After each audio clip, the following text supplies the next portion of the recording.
Hello, everybody. Welcome to Haiku Talk. I am your host, Ben Ga, your friendly neighborhood haiku poet. And today we're going to be taking a look at a poem from the latest issue of Autumn Moon Haiku from poet Jill Lange, with the first line of Out Here a While. ... You know, I love those ... dots. And I also love a tasty beverage. So, it's that time. Sit back, relax, grab yourself a tasty beverage, and let's haiku.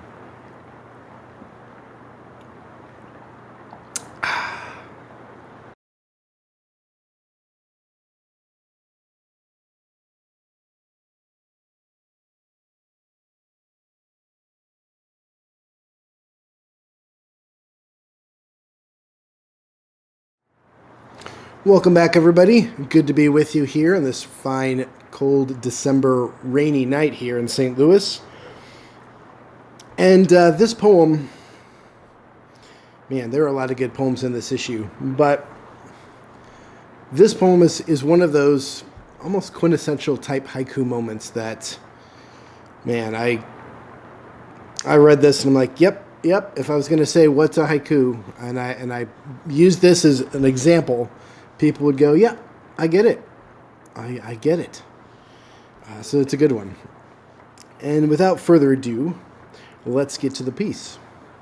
The poem goes like this. Out here a while, with this Norway spruce and full moon. Out here a while, with this Norway spruce and full moon.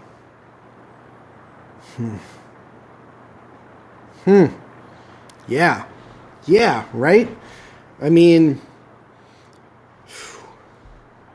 it drops you right into a beautiful moment, a moment that is filled with space, with openness, with connection with nature out in the world. There's reflection going on. There's a real pull to feel kinship with the natural world, to feel a part of it, to feel while you're among it. Good spacing. We've got a 3-liner, short, long, short, even if you just have that visual template in your mind about, a haiku has to be 575 syllable-wise. This one isn't 575.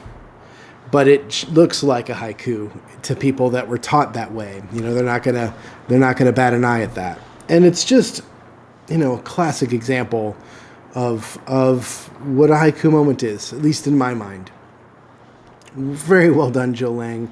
And this issue of Autumn Moon Haiku has a lot of poems in this same kind of, not mindset, not tone, but that obviously look like they belong together in an issue. And so it's a really good one, especially for this cold time of year where we're all kind of stuck inside. Although this one gets you outside, and that's what I like about it, because there's something also really, really great about being out on a cold winter's night, a cold chill of night, and having the Norway spruce be there, and the full moon. I mean,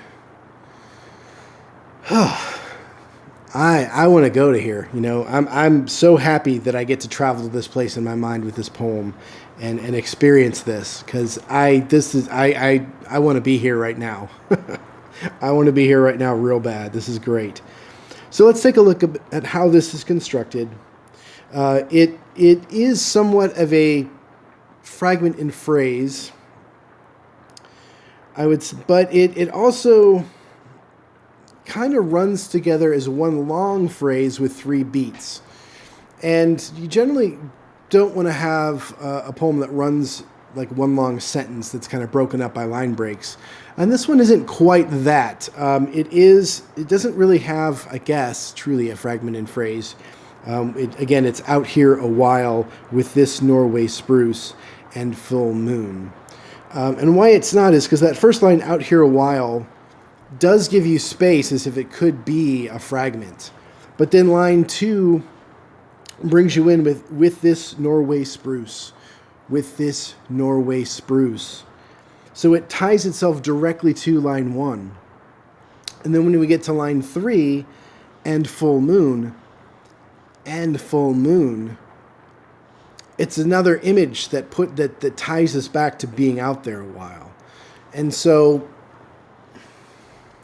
I don't really have a good way to really quantify how this, how the structure is holding itself together, other than to say the way that it beats, the images beat themselves into the moment. So out here a while, that's nice. It's spacey. It's got it puts you in a moment, it puts you in a place, and it has that ellipsis, those 3 dots, causes you to pause and just really soak up that space. Out here a while. Now, for me, when I hear out here and then a while after that, I can't imagine being anywhere inside. I go directly to the outdoors somewhere. Because you would not say, if it were indoors, you would say in here a while. In the library, in the house, in the kitchen, in the study, in the den, in the classroom, in the gym, in the wherever. But it's not in here a while, it's out here a while. So you're outside, outdoors.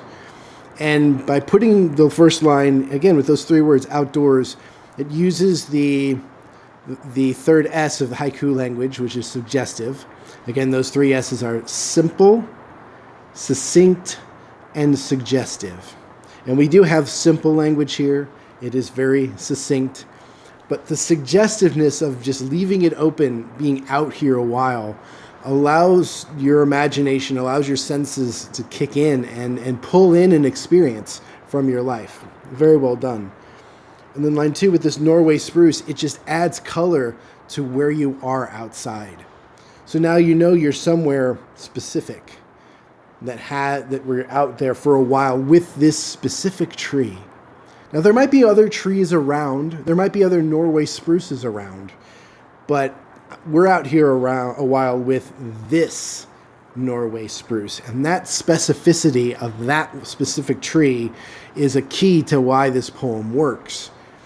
Because it draws our attention to a specific thing out here, and that's out here a while with us.